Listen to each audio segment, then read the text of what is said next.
Hey everyone, welcome back to the channel. Thank you for being here. My name is Andrew, coming to you from the beautiful Carolinas. Today's topic is going to be the narcissist needs control, drama, and a target. Think about that for a minute. Everyone, if you like the content, please like, subscribe, and share. So these are three things the narcissist needs every minute that they are breathing air. They need control, they need drama, and they need a target. And the narcissist has multiple targets on the hook at any one time. They have bigger targets, they have long-term targets, they have short-term targets, and yes, they have medium-term targets, and there are different levels and variances as to how these people will be used like a pawn on a chessboard. Let's take the workplace bully slash narcissistic boss. This is a person who needs control. Now, let's say their title is manager or somebody's CEO or whatever it is. Well, they have a title, I get it. Maybe they earned their way and maybe they're extremely intelligent. That is in the business sense. Maybe they got their MBA and their doctorate and they're a high functioning person in the workplace. But having said that, they still need control and they still need targets and they still need drama, which is why all the people that are subservient to them, or most of the people who are underneath them, if I may, these people will be moved around on the chessboard. This is in the workplace. It's not exclusive to the workplace, but that's the example I'm sharing with you right now. And so all these people are giving the narcissist, who's the workplace bully, they're giving them all supply because these people are doing more work than they should be doing. They're probably working on weekends when the narcissist is out at the beach or whatever they're doing. They are reporting back to the narcissist. The narcissist is collecting all the different reports from the heads of the different departments, and if they're actually reading those reports, they probably aren't, but if they are, well, then they're comparing different people's mindsets and what different people think about different people, and this is how the narcissist, workplace bully, can play different people against different people. That's just one micro example of thousands. A very basic example is just simply a person who works for the narcissist. Well, that person needs their job, just like we all do, and the narcissist knows this. So they can push that person as far as they want to, knowing that that person is replaceable, not caring about them as a human being, just caring about watching them fight for their job. That's another toxic angle of the workplace bully, the slash narcissistic boss. But in everyday relationships, not just the workplace, let's say friends, the same thing. The narcissist needs control, drama, and a target. Let's say that you were a group of a bunch of people that were golfing buddies, as an example, or cycling friends, you went on bike rides or golfing. Well, in that group, maybe it was smothered with toxic narcissists, but you didn't know it back then. And maybe certain people called you, yes, you, the salt of the earth. Well, back then when you were called that, you didn't know what that meant. And maybe you still didn't know what it means right now. What it means is you were a pure, empathetic, kind, loving, stable person who didn't know what was going on in that golfing group. Fast forward years later, you have the wisdom, you know what narcissism is. You now know that when someone calls you the salt of the earth, it means they're toxic, most likely, in this case, yes, and that they were mocking you and saying that you have no idea what I'm doing to you. But again, all those golfing buddies, wink, wink, they're all toxic, each and every one of them, because they were all subservient to a workplace bully slash narcissistic boss. You see where I'm going with this? It's all about control. It's all about different targets. It's all about drama. So again, I shared this a couple days ago, I'll share it again. Let's say that you were invited, there was a big function going on, a big party or get together or celebration. Let's say you were left off the list. Well, was it an oversight? Not for a second. Was it meant to inflict damage to you? Absolutely. Did you wish that you were invited to that celebration or event?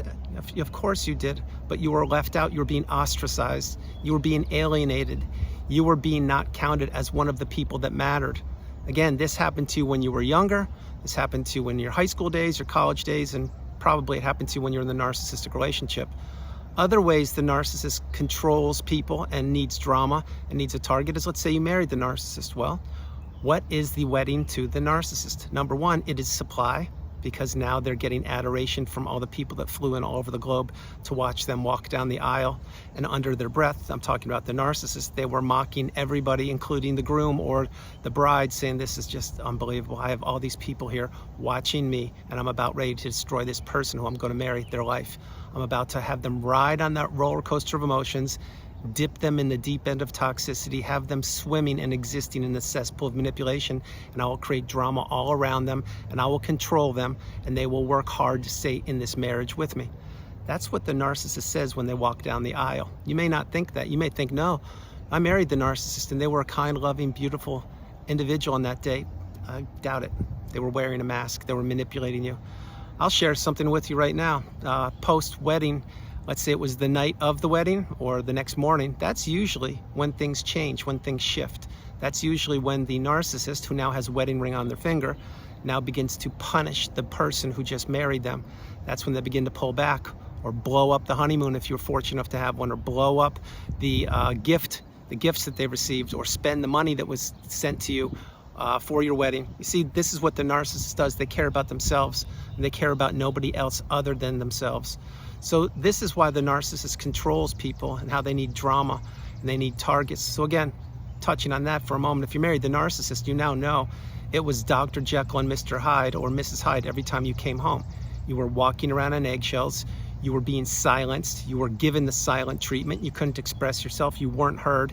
And this person was punishing you more and more and more for being married to them. Now, again, you thought you were in a loving, stable, healthy, two-way reciprocal relationship. You weren't. You were in a wedding or a marriage with a toxic person who was trying to use you, abuse you, trap you, isolate you, blow up your relationship, steal your money, crush your hopes, your dreams, your aspirations, your goals, your future, your purpose, and everything about you, under the guise or the disguise of the wedding. This is what these people do. What about the friends that you have, not exclusive to golfing buddies, let's say people, neighbors, or people in communities or organizations you are and or were a part of? Well, the narcissist was crawling all over there too. Let's take HOA associations for a minute. Well, who do you think's running the HOA many times? There you go, ding, ding, ding. Not always, but many times. Why? Because they need the neighbors that are in the HOA community. They need them to look up to them. They need to have a better position in the HOA community. They need people to call them, to text them, to ask them why this garage door isn't fixed, to ask them why the paint is rusting off the lamppost and no one's painted it in 5 years. This is what the narcissist does. They want power. They want control. They want drama. They want people asking them why they're not doing what they're supposed to be doing and feeding that fragile ego of the narcissist. The narcissist is everywhere, and they're not always in positions of power. Many times the narcissist is just a budding narcissist, just figuring out how they can manipulate their way through this world. Let's take a person who's legal age. They just turned legal age, whatever it is in your jurisdiction. Well, now they can do certain things. Maybe they can vote. Maybe they can join the military and other things. Well, now they feel like they're better than other people because they have certain privileges. And what do? Well, they begin to abuse these privileges. They begin to control other people by participating or not participating in certain things. And they keep people trapped and stuck and isolated. The narcissist cannot change. They can't introspect. They will never elevate or ascend. They won't grow. They won't be accountable. They're not going to say, I am sorry. I knew what I was doing. I didn't mean to do it. What they're going to do is try to take shortcuts through life. And they're going to try to go through life like a bull in a china shop, destroying anybody's path that they cross. And as they're going through life, they're always trying to improve their circumstances. They're always playing a game of mental chess. And until you get the wisdom, they're usually 3, 4, 5 steps ahead of the target. Again, the narcissist is everywhere. They're in grocery lines trying to cut in front of you at the grocery line. They're in airports trying to cut in front of you in the airplane, in the airplane line.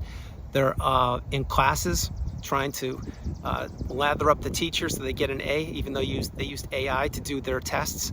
The narcissist is a cheap coward. They're a bully. They're hollow, they're shallow, they're callous. There's nothing to them. There's no core. All they want are people to do things for them and to look the other way for the narcissist abusing them. They want enablers to be around them, to support them and their cause and their mission and their destruction of people's lives. And they want flying monkeys to spy on targets, past, present, and future. This is what the narcissist does. It would take an army of people to do what the narcissist does, but what they do is they enlist people who are drinking the Kool-Aid the narcissist is pouring, people who are believing in the smear campaign, people who are part of the drama, people who are part of the manipulation, people who are part of the control or lack thereof. And the narcissist calls in favors from the past, or they were guilt people into doing things for them in the present or the future. Example with money. What does the narcissist love more than money? They love your money more than money. And when the money runs out, usually that's when the narcissist runs out. Now that you know that, maybe the narcissist took all of your money or a lot of it. You rebuilt.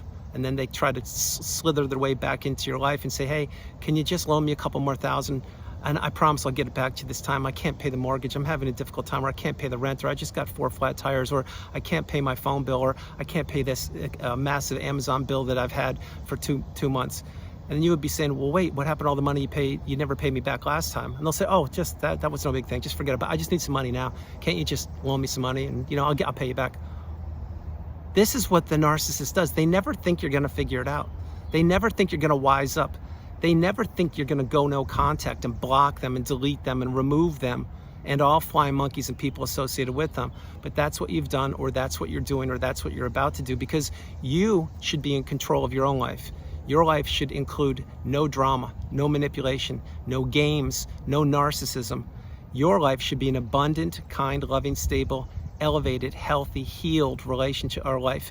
It should be a life of fulfillment, surrounded by people that you love and trust, and like-minded people. The narcissist took their best shot at you. They took haymakers left, right, and center. They tried to knock you out for the count. They did not think you would ever rise through the ashes and dust yourself off and pick yourself up by the bootstraps and heal properly and see behind the mask and understand and recognize that the narcissist knew exactly what they were doing. The narcissist will just slither away off to other sources of supply or recycled sources of supply to continue to feed a bottomless pit that lies within them. And they do know what they're doing. They do know that they're abusing people. They do know they're manipulating people.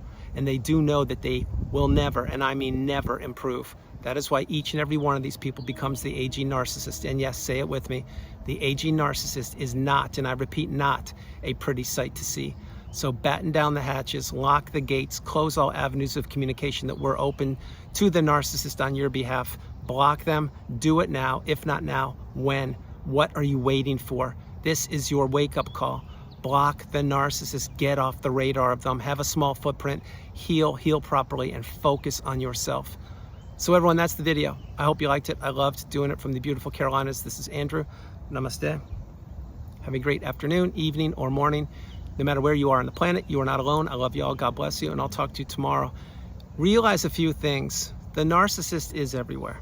Number one. Number two, you now have the wisdom. You understand what narcissism is. Number three, you cracked the code. You found that needle in a haystack. Number four, you now have boundaries. Number five, you put yourself back together. And number six, you now are going to trust your instincts, trust your intuition, pay attention to red flags, and maintain your energy. And do not overshare information. Do not communicate with toxicity. Have a small footprint and begin to live your best life. I love you all. God bless you. And I'll talk to you tomorrow. Bye, everybody.